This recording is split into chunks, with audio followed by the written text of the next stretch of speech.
नमस्कार, आपका स्वागत है हमारे YouTube चैनल बायो गुरु पर। आज का हम पढ़ेंगे चैप्टर नंबर 25 का पार्ट नंबर 4। इससे पिछले लेक्चर में हमने इंटरनल स्ट्रक्चर ऑफ किडनी के बारे में पढ़ लिया था।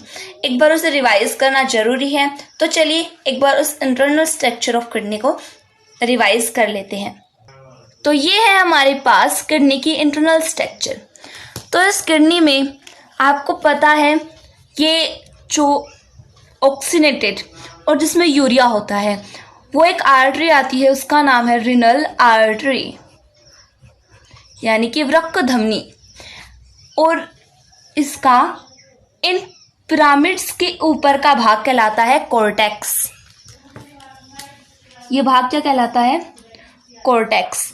और जिसमें ये पिरामिड्स स्थित होते हैं वो मेडुला कहलाता है।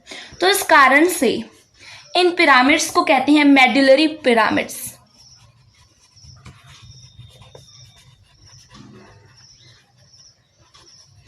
ये रीनल आर्टरी है, ये आगे जाकर के कई भागों में बट रही है। तो यहाँ का जो पार्ट है इसे हम कहते हैं माइनर कैलेक्स। और यहाँ पर ये छोटी छोटी जो माइनरी कैलेक्स आकर के एक बड़े पार्ट में मिल जाती है, उसे हम कहते हैं मेजर कैलेक्स। तो हमने ये पढ़ा था पिछले लेक्चर में। इस लेक्चर में हम इस इंटरनल स्ट्रक्चर जो किडनी की है यानी किडनी का फंक्शंस देखें कि किडनी क्या क्या कार्य करती है। तो हमने उससे पिछले वाले लेक्चर में ये कहाँ स्थित होती है, इसका डायमेंशन कितना होता है यानी कि इसकी विमाएं कितनी होती हैं आपको पता हो तो इसकी हाइट, इसकी चौड़ाई, और भाई ये किडनी है हमारे अंदर सब 3D में पाया जाता है तो इसकी मोटाई। ये सब आपको कमेंट बॉक्स में टाइप करना है, तो जल्दी से कीजिए कमेंट बॉक्स में टाइप। अब हम देखेंगे इसके फंक्शंस। तो फंक्शंस ऑफ किडनी आपको फर्स्ट तो पता ही होगा, सिंपल से हैं। हम ये लेक्चर स्टार्ट कर चुके हैं। तो इसमें पहला मैंने आपको स्टार्टिंग में बताया था कि किडनी जो होती है वो ब्लड से यूरिया को अलग करती है। तो किडनी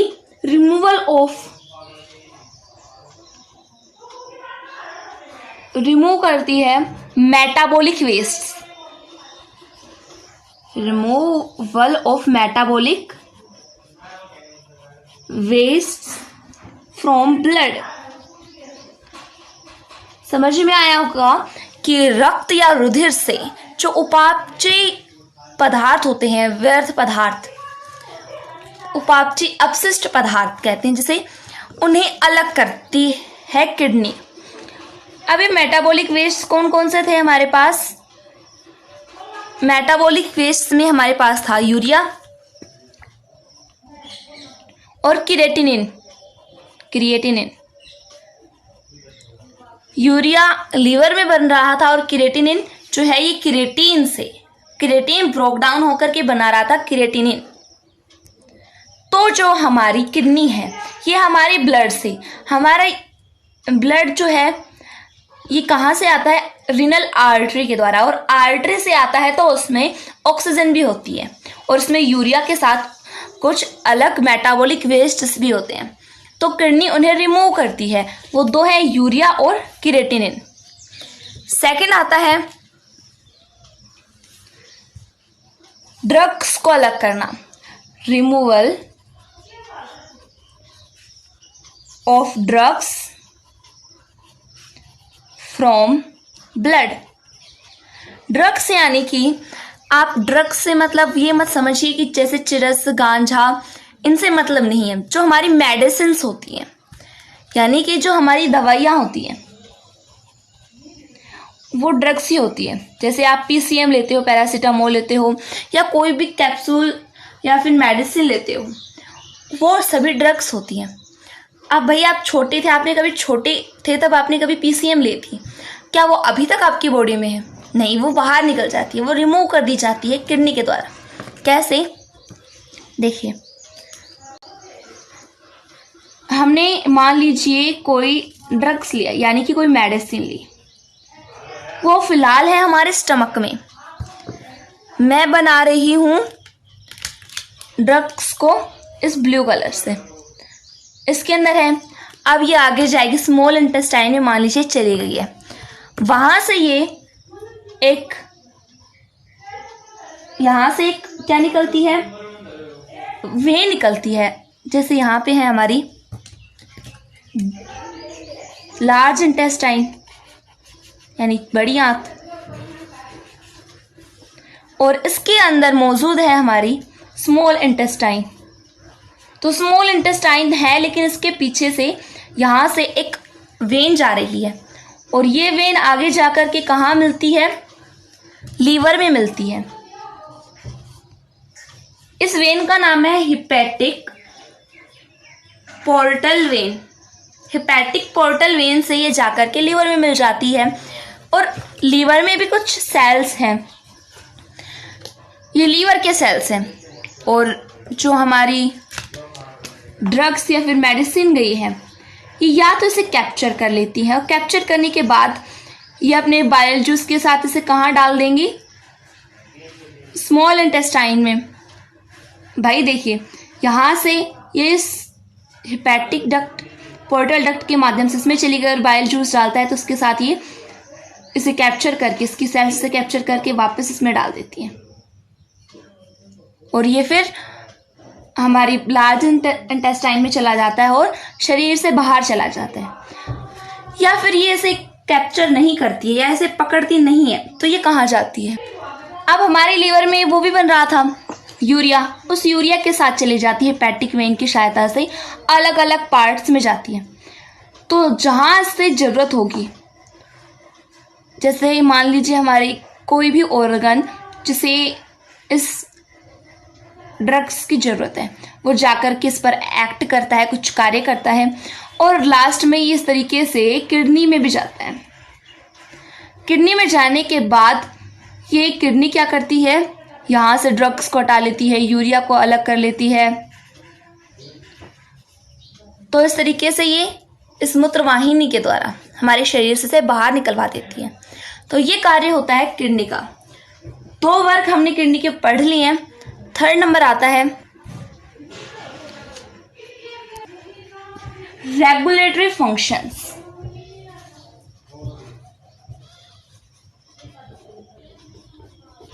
ये जो रेगुलेटरी फंक्शंस हैं, इनमें 3-4 फंक्शंस आते हैं। क्या क्या आते हैं देखिए,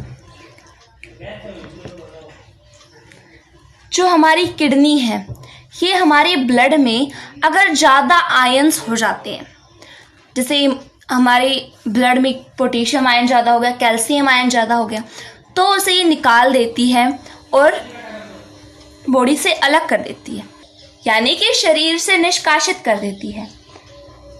पहला क्या आएगा, रेगुलेट्स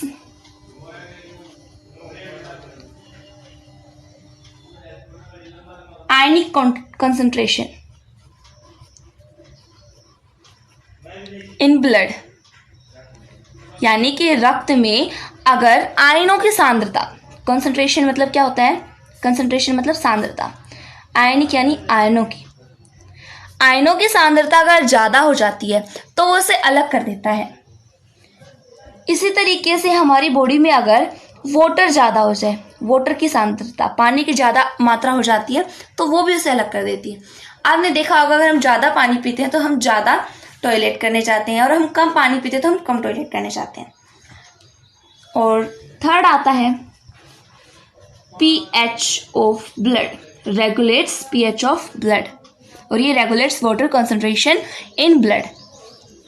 तो देखिए, ये आपने देखा होगा, जैसे ये हमारी किडनी है, इस किडनी में आई है हमारी रीनल आर्टरी। इस आर्टरी में मान लीजिए आयन ज़्यादा है, पोटेशियम आयन ज़्यादा हो गया, तो एक किडनी कहेगी भाई आजा, तो तेरे पास ज़्यादा क्या है, पोटेशियम आयन है, मेरे पास आजा। ये इसे यूराइन में चेंज कर देती है। अगर इससे वाटर ज़्यादा हो, HOH, तो ये वापस इसे ले लेती है। इस तरीके से ये हेल्प करती है आयनों और पानी की सांद्रता को मतलब नियमित रखने में, हमारी ब्लड में जो पानी और आयंस होंगे वो सही मात्रा में हो, उनकी सांद्रता सही हो। अब ये पीएच ऑफ ब्लड से क्या मतलब है? आपको ब्लड का पीएच पता है, 7.4 पीएच। जब हम कुछ ज़्यादा ही एसिडिक खा लेते हैं, जैसे ये हमारी किडनी है, जब हम कुछ ज़्यादा ही क्या खा लेते हैं, एसिडिक खा लेते हैं, तो हमारी ब्लड में H पॉजिटिव ज़्यादा हो जाता है, तो किडनी से अपने पास ले लेती है। मतलब किडनी मम्मी की तरह काम करती है। हमारी मम्मियाँ नहीं होती है कि भाई तू क्या गेम खेल रहा है, दिखा, तेरे पास ये ज़्यादा है, मेरे को दे। इस तरीके से ये अपना ऑर्डर चलाती है इस ब्लड पर। ये रेगुलेटरी फंक्शन है इसका। क्या क्या है? आयनों की सांद्रता को नियमित रखती है, पानी की सांद्रता को, और हमारी बॉडी में जो पीएच है ब्लड का पीएच है उसे मेंटेन रखती है। मतलब उसका ज़्यादा नहीं होने देती, कम नहीं होने देती। अगर हमने कुछ ज़्यादा ही बेसिक चीज़ें खा ली, यानी कि क्षारीय चीज़ें खा चुके हैं, अम्लीय खाई, तो हमारी बॉडी में क्या बढ़ गया, H पॉजिटिव आए। अगर हमने क्षारीय चीज़ें खाई है तो हमारी बॉडी में OH ज़्यादा बढ़ जाएगा, तो ये OH भी ले लेते हैं। तो इस तरीके से हमारी किडनी का फंक्शन आपको पता चल गया है। नंबर 4 आता है एंडोक्राइन एक्टिविटी।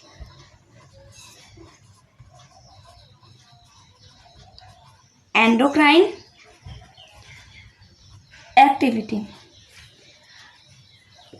मैंने आपको बताया था, या फिर सर ने बताया होगा, याद हो तो, पिछले लेक्चर्स में हमने देखा था इंटरनल स्ट्रक्चर में कि हमारी जो किडनी है एक हार्मोन रिलीज करती है, उसका नाम है इरिथ्रोपोइटिन। क्या नाम है?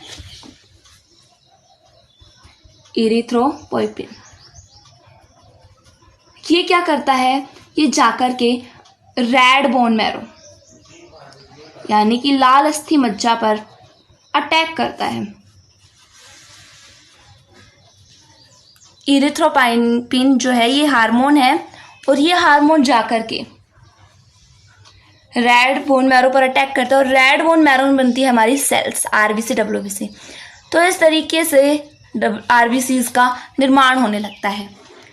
आरबीसीज को किस तरीके से निर्माण हुआ कि उसके जो लाल अस्थि मज्जा है, रेड बोन मैरो, उस पर इरिथ्रोपोइटिन ने जाकर के अटैक कर दिया, और उसे मतलब एक तरीके से प्रेरित कर रहा है आरबीसी बनाने के लिए। तो ये फंक्शंस, 4 फंक्शंस हम पढ़ चुके हैं किडनी के। अब हम देखेंगे नेफ्रॉन के बारे में। आज का हमारा मेन टॉपिक नेफ्रॉन ही है। अब नेफ्रॉन के बारे में कुछ बातें जानते हैं। जो नेफ्रॉन है ये एक स्ट्रक्चरल और फंक्शनल यूनिट है हमारी किडनी की, यानी कि वृक्क की, किडनी की क्रियात्मक, फंक्शनल व संरचनात्मक, स्ट्रक्चरल इकाई है। नेफ्रॉन वृक्क की क्रियात्मक और संरचनात्मक इकाई है। हम इसके स्ट्रक्चर के बारे में पढ़ेंगे, और ये कहाँ होती है, ये किडनी में होती है और किस जगह लोकेटेड होती है, ये भी देखेंगे। इसकी संख्या हमारी किडनी में कितनी होती है, इमेजिन कीजिए कितनी हो सकती है? 1 लाख, 2 लाख, 3 लाख, पूरे 1 मिलियन होती है। 1 मिलियन नेफ्रॉन्स एक किडनी में पाए जाएंगे, या फिर दोनों किडनियों में? पर किडनी, यानी हमारे पास 2 किडनियां हैं, 2 किडनियों में 2 लाख नेफ्रॉन्स काफी ज्यादा पाए जाते हैं। और ये नेफ्रॉन्स ही होते हैं जो वृक्क की, यानी किडनी की फंक्शनल एंड स्ट्रक्चरल यूनिट होती है। 1 मिलियन मतलब 10 लाख, तो कुल मिला के हो जाएगा 20 लाख या फिर 2 मिलियन।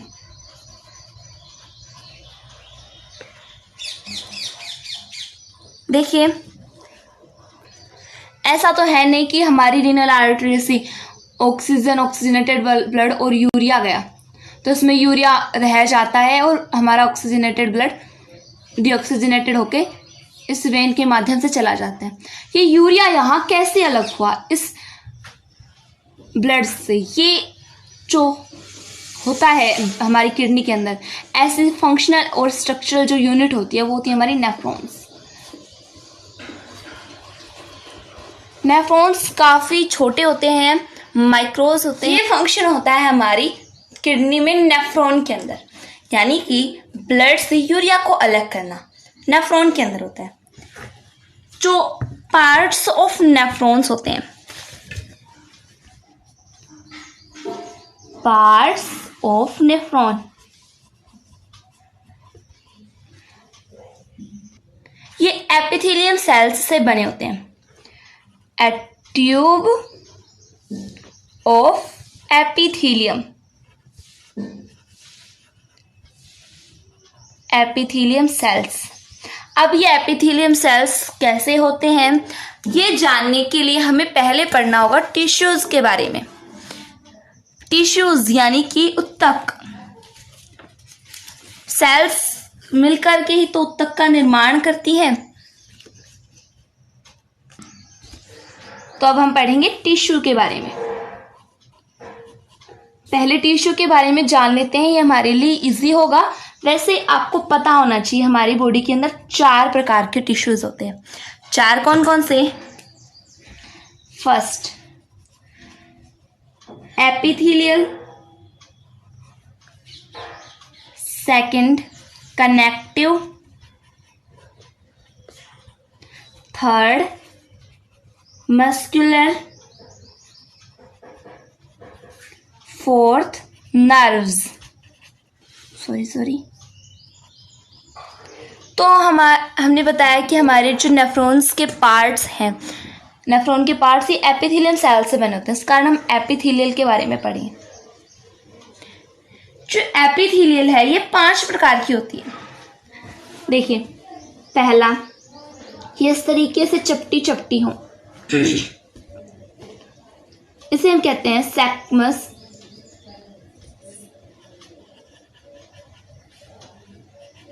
एपिथेलियल। सेकंड, जब ये क्यूब की शेप की हो, क्यूब का शेप कैसा होता है? इस तरीके का, तो इसे हम कहेंगे क्यूबॉइडल। नंबर थर्ड, जब ये लंबी हो खंबे की तरह, खंबाकार होते हैं ना इस तरीके से, इसे हम कहेंगे कोलमनर। फोर्थ, जब इन क्यूबॉइडियल या फिर कोलम्बर पर इस तरीके से कुछ धागे के स्ट्रक्चर्स हों और यहाँ पर आकर कोई सब्सटेंस या कोई पदार्थ लग जाए और ये इसे हवा में हिलाते हिलाते इस तरीके से आगे फेंक देती हैं, ये होती है सीलिया, जो प्रोटीन से बनी होती है। इस कारण से कहते हैं सीलिएटेड क्यूबॉइडल। नंबर 5 होता है इस तरीके का,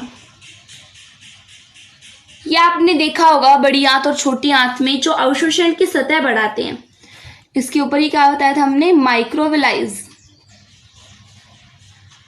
साइटोप्लाज्म में इस तरीके से निकल आता है, इसे हमने बताया था माइक्रोविलाई नाम दिया था। इनको हम कहते हैं ब्रश बॉर्डर।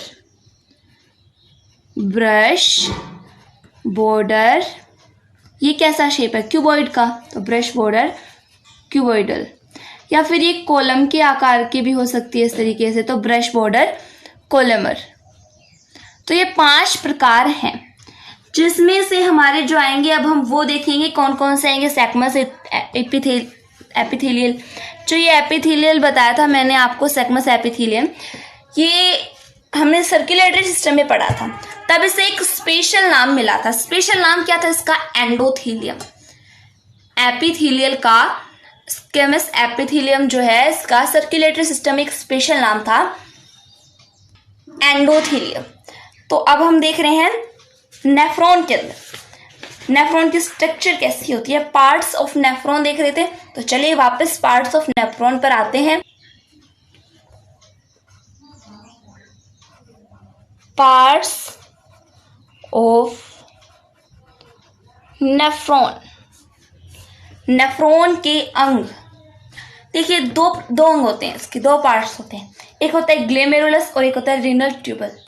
दो पार्ट्स इसके एनसीईआरटी में दिए हुए हैं, लेकिन हमारी आरबीसी में नेफ्रॉन को यानी कि वृक्क नलिकाओं को 6 भागों में बांटा गया। कितने पार्ट्स हैं? 6। पहला आता है मैलपिघिकाय।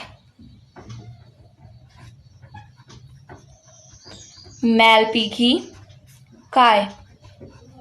इसे 2 भागों में बांटा गया है। आगे जाकर के 2 भागों में बढ़ जाती है, बोमेन संपुट और ग्लोमेरुलस। सेकंड आता है ग्रीवा। थर्ड आता है पीसीटी। फोर्थ आता है हैनले का लूप और 5 आता है डीसीटी। 6 आता है संग्रह नलिका।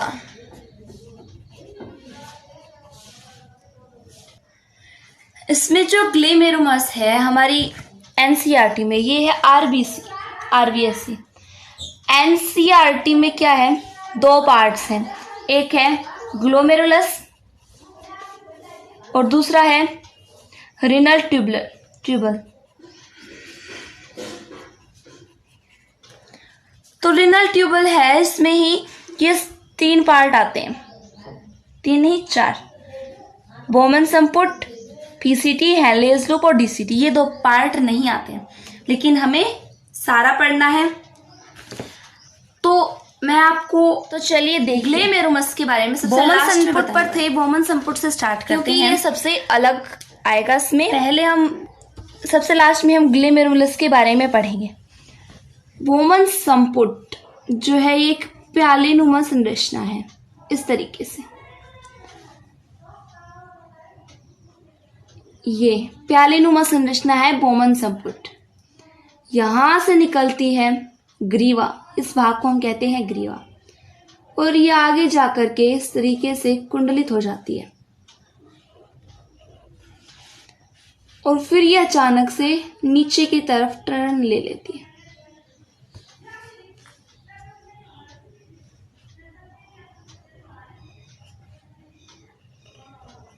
इस तरीके से, और यहाँ पे अचानक ये पहले पतली होती है और फिर अचानक से मोटी हो जाती है ऐसे।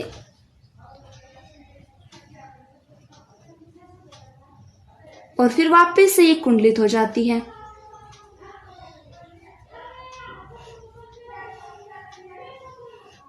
और आगे संग्रह नलिका बन जाती है। ये होती है हमारी संग्रह नलिका। तो अब इसमें कौन सा क्या पार्ट है? देखिए, आप किसी बैलून को ले लीजिए। बोमेन संपुट समझने के लिए मान लीजिए कोई बैलून ले लिया, उसमें हमने हवा भर दी है। उसमें इतनी हवा भरनी है कि उसमें हमारा हाथ आसानी जैसे जा सके, यानी कि ना ज़्यादा उसे लूज रखना है इतनी, और ना उसे ज़्यादा हवा भरनी है कि वो टाइट हो जाए। मतलब थोड़ा हल्की हवा भरनी है ताकि उसके अंदर हमारा थंब जा सके, पंच जा सके। अब उस बैलून में हमें क्या करना है? पंच मारना है। देखिए, जैसे ये कोई बैलून है हमारे पास, अब इस बैलून में हमें पंच मारना है तो क्या होगा? ये हमें कुछ इस तरीके का दिखाई देगा। यही है हमारा यहाँ पर बोमेन संपुट। बोमेन संपुट हमने ये 2 नाम बताए हैं, पीसीटी और डीसीटी। पीसीटी को इंग्लिश में कहते हैं प्रोमैक्सिमल कोवोल्यूटेड ट्यूबल, और हिंदी में से कहा जाता है समीपस्थ कुंडलित नलिका। पीसीटी और डीसीटी, प्रोक्सिमल कन्वोल्यूटेड ट्यूबल। और इसे हम कहेंगे डिस्टल कोवलेटेड ट्यूबल, यानी दूरस्थ कुंडलित नलिका। ये ग्रीवा ये भाग होता है। ये देखिए प्रोमैक्सिबल यानी पी से हो गया पास जो हमारी नलिका होगी उसे हम कहेंगे PCT। उसके बाद आता है, और जो हमारी दूर जो कुंडलित नलिका है उसे हम कहेंगे DCT। और ये बीच में जो आपको पिन के समान संरचना दिखाई दे रही है, जो लूप दिखाई दे रहा है, इसे हम कहते हैं हेनलेज लूप, हेनले का लूप। और ये है हमारी संग्रह नलिका।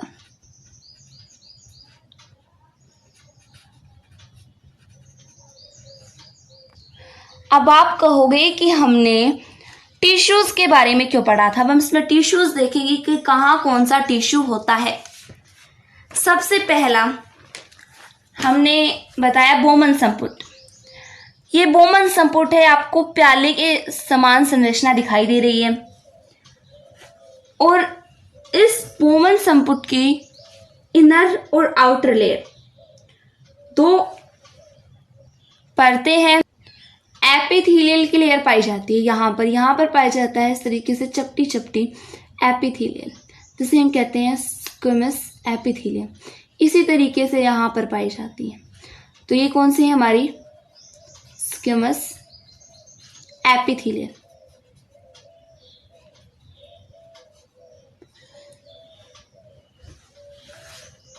जो ग्रीवा है ये काफी बोमन संपुट के नीचे छोटी सी सक्रिय नलिका है। फिर आता है हमारा PCT। ये ग्रीवा के बाद की सबसे के पीछे लंबी है और मोटी कैसी संरचना है, कुंडलित है, आप देख सकते हैं। इस पार्ट में किस तरीके के टिश्यूज पाए जाएंगे, इस तरीके से। ये है हमारे ब्रुश बॉर्डर क्यूबॉइडल है, जो कि अवशोषण की सतह को बढ़ाते हैं और यहाँ अवशोषण का क्षेत्रफल बढ़ जाता है। और जिनकी कोशिकाओं में माइटोकॉन्ड्रिया होता है, यानी कि पावर हाउस जिसे हम कहते हैं, जिनकी कोशिकाओं में पावर हाउस माइटोकॉन्ड्रिया ज्यादा पाए जाते हैं, वो सक्रिय अवशोषण के लिए ऊर्जा प्रदान करते हैं। इस भाग को ग्लेमेरुलस निस्पंदन का 2/3 भाग पुनर्अवशोषित हो जाता है।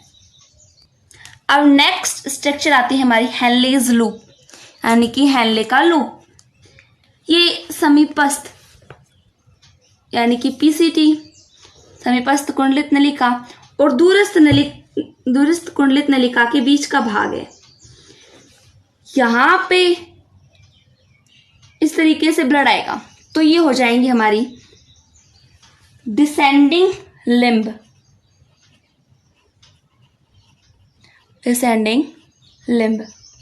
और यहां से ऊपर जाएगा तो ये हो जाएगी हमारी असेंडिंग लिम्ब, यानी अवरोही और आरोही भुजा होती हैं।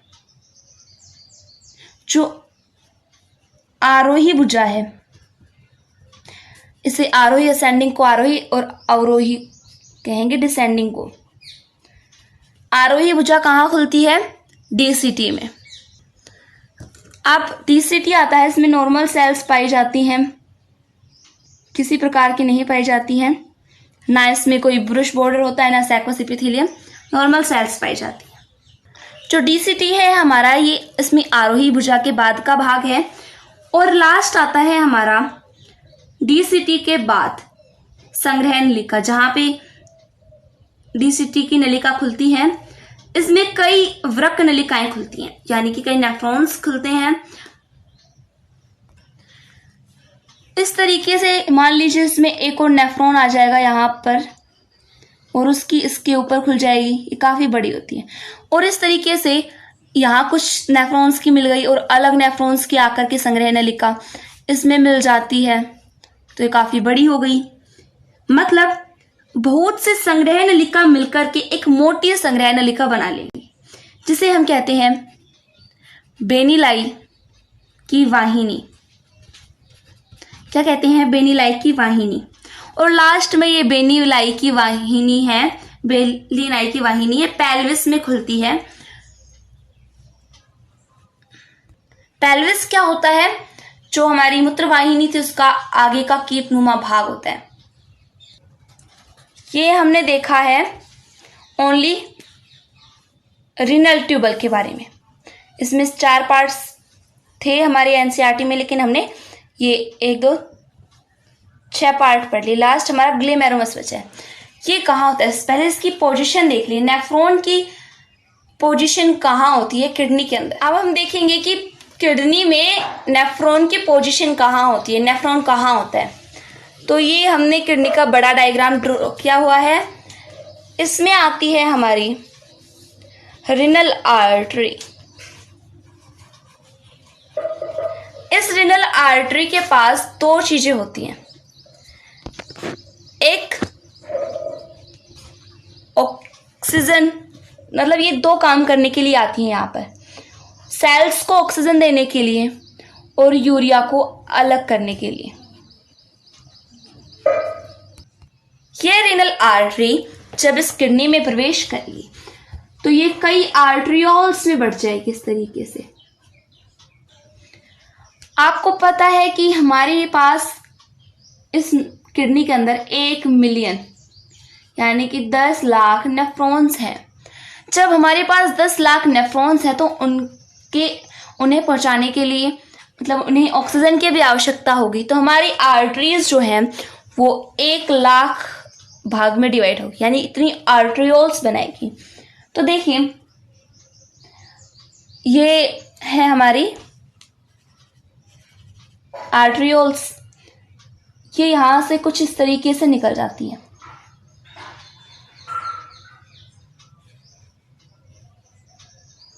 इस तरीके से, और ये आगे जाकर के और भागों में बढ़ जाती है।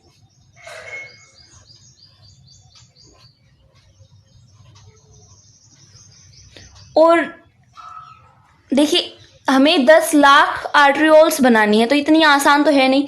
तो ये आगे और भागों में बटेगी। इसी तरीके से ये सभी कई भागों में बढ़ जाती है। अब इसमें नेफ्रॉन कहाँ होता है? नेफ्रॉन इसमें यहां पर स्थित होता है। जैसे कि ये है हमारा बोमन संपुट, ग्रीवा, पीसीटी, हेनलेज लूप और डीसीटी। ये इसी तरीके से हमारे न्यूरॉन्स होते हैं। इसके स्ट्रक्चर में अलग से बनाऊं या इसी में जूम आउट कर दूं? मैं दोनों काम करती हूँ। एक बार इसमें थोड़ा सा जूम करके देख लेते हैं हम। आपने किडनी देख ली, अब इस किडनी के अंदर कहाँ स्थित है आपने ये भी देख लिया। तो ये देखिए यहाँ पर है हमारा नेफ्रॉन। अब यहाँ से ये आर्टरीज जो है ये यहाँ जाएंगी, इसमें ब्लड होता है।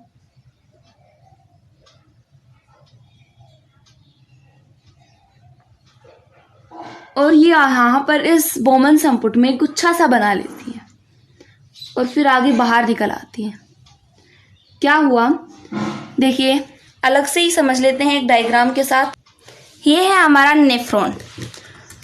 तो इसमें यहाँ से आर्टरियोल्स आती हैं और ये आकर के यहाँ पर छोटी छोटी कैपिलरीज में बदल जाती है। इस तरीके से यहाँ काफ़ी कैपिलरीज होती हैं और वापस ये कैपिलरीज के बाद ब्लड कहाँ जाता है? वेन्स में। लेकिन यहाँ पर वेन्स में नहीं जाएगा। देखिए ये है हमारी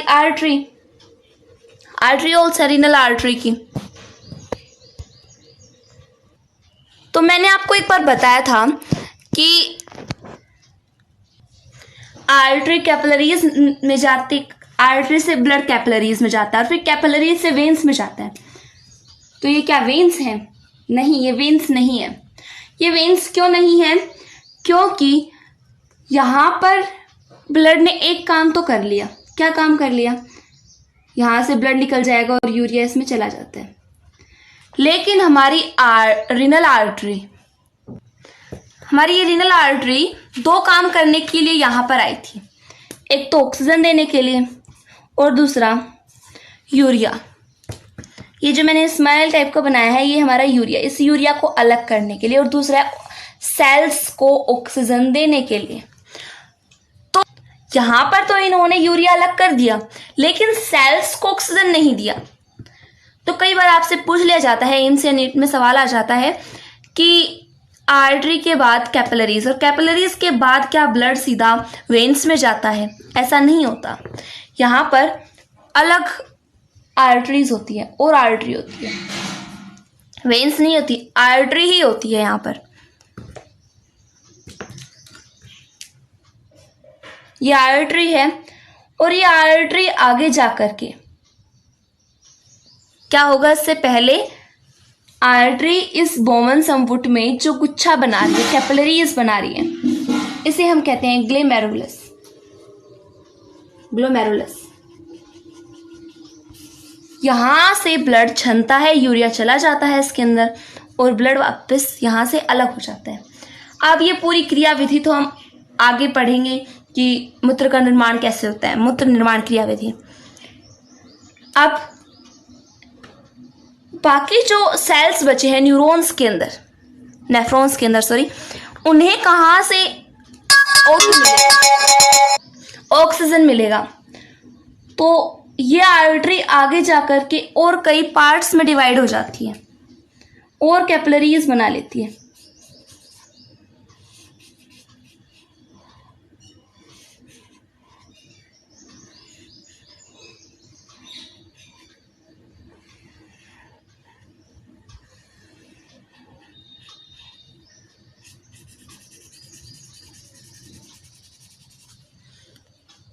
इन्होंने और कैपिलरीज बना ली है आगे जाकर के।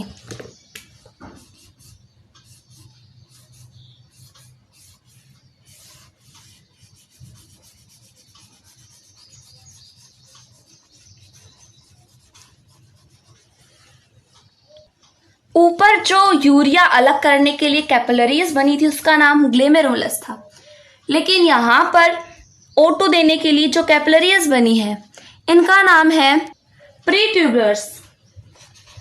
प्री यानी अराउंड, चारों तरफ, प्रीट्यूबुलर कैपिलरीज।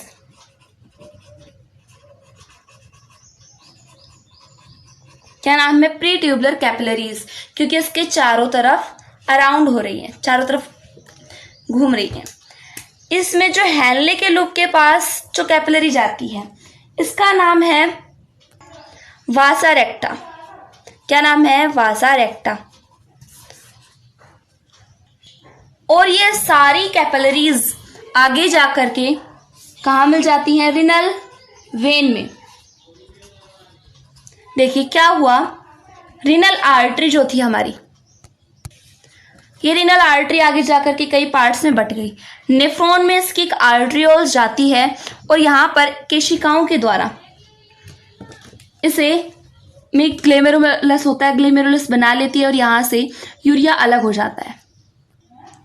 अब यहाँ पर यूरिया तो अलग हो गया ब्लड से, लेकिन सेल्स को, किडनी में जो सेल्स हैं उन्हें ऑक्सीजन नहीं मिली, जबकि ऑक्सीजन देने के लिए रीनल आर्टरी आई थी।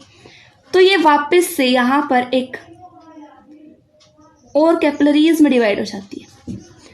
ये और कैपिलरीज जो है आगे वेन से मिल जाती है और ये वेन्स यहाँ से वापस से किसका निर्माण कर लेती है? कई सारी वेन्स मिल जाती हैं।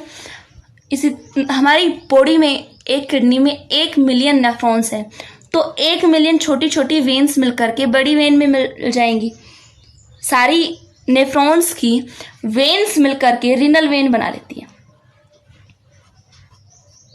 और ये है हमारा रिनल वेन जो डीऑक्सीजनेटेड है। डीऑक्सीजनेटेड क्यों? जब इन्होंने रिनल आर्टरी ने इस सेल्स को, जैसे मान लीजिए ये कोई सेल है, इसे O2 दी जा रही है तो ये क्या करेगा? और ग्लूकोज है साथ में, ग्लूकोज O2 मिलकर के ATP का निर्माण करते हैं और CO2 रिलीज करते हैं। अब ये CO2 इसी वेन के माध्यम से जाएगी। आर्टरी ने से ये दे दी कैपिलरीज के माध्यम से, और अब ये लिम्फ कैपिलरीज या लिम्फ वेसल्स के साथ जाकर के वेन्स में मिल जाती हैं और वेन्स कैसा हो जाता है, डीऑक्सीजनेटेड। तो यहाँ इस तरीके से हमारे नेफ्रॉन्स स्थित होते हैं। एक बार फिर से देखिए कि इम्पोर्टेंट बात यहाँ पर आती है। जैसे ये है हमारा बोमन संपुट, ये हमारी पीसीटी, हेनले का लूप, और ये डीसीटी। इसमें बोमन संपुट, पीसीटी, डीसीटी और साथ में ग्रीवा भी है। ये चारों पार्ट कहाँ पे है? कोर्टेक्स के अंदर है, राइट। ये बाहर का भाग कोर्टेक्स है, लेकिन जो हमारी हेनले का लूप है, Henle's loop, loop of Henle, ये कहाँ स्थित है? इस मेडुला के अंदर है। मेडुला में है हमारी मेडुलरी पिरामिड्स। तो ये पूछ लिया जाता है कि निम्न में से कौन मेडुला में स्थित है, तो इसमें ऑप्शंस दे देगा आपको, बोमन संपुट, ग्रीवा, पीसीटी, डीसीटी और हेनलेज लूप। तो एक ही है जो मेडुला में स्थित है, वो है हमारा हेनले लूप। ये हमने देख लिया position of nephron in kidney, यानी कि किडनी के अंदर नेफ्रॉन की स्थिति। अब हम नेफ्रॉन के प्रकार देखेंगे, टाइप्स ऑफ नेफ्रॉन। नेफ्रॉन दो प्रकार के होते हैं, एक कोर्टिकल और दूसरा जबस्ट्रा मॉड्यूलरी न्यूरॉन। कोर्टिकल न्यूरॉन और जगस्ट्रा मेडुलरी न्यूरॉन। अब ये दो न्यूरॉन होते हैं, ये कहाँ होते हैं और इनमें क्या डिफरेंस है? जो कोर्टिकल होगा ये काफी छोटा होगा, वेरी स्मॉल, जबकि जो जस्ट्रा मेडुलरी होगा ये वेरी लॉन्ग होगा, काफी बड़ा। ये हमारे अंदर 85% पाया जाता है स्मॉल, लेकिन जस्ट्रा जो है ये हमारे अंदर ओनली 50% पाया जाता है। तो ऐसे किस तरीके से समझेंगे? जैसे मान लीजिए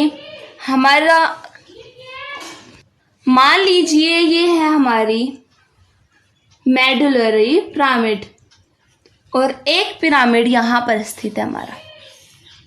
दो पिरामिड है, ये कोर्टेक्स के अंदर ही है। एक टेढ़ा पिरामिड है इस तरीके से, और एक मैंने सीधा बना दिया, कोई फर्क नहीं पड़ता है। अब इसमें हमें बनाना है नेफ्रॉन। तो जो वेरी स्मॉल होगा ये उसका बोमन संपुट, ये ग्रीवा, और ये उसकी पीसीटी, और जो हेनलेज लूप होगा ये बहुत ज्यादा कम इस पिरामिड के अंदर होगा। देखिए काफी कम है, लेकिन जो जस्ट्रा मेडुलरी है, जबस्ट्रा, ये काफी बहुत लंबा है। तो इस कारण से इसका हेनले का लूप इसके अंदर काफी मात्रा में होगा। इसका हेनले का लूप पूरा इस पिरामिड के अंदर है, लेकिन इसका आधा ही है, यानी कि इसका सेम साइज है दोनों का, लेकिन वेरी लॉन्ग और वेरी स्मॉल क्या है? इनके हेनले का loop of Henle's is very small, very short, और यहां पर हेनलेज लूप है, ये काफी लंबा है।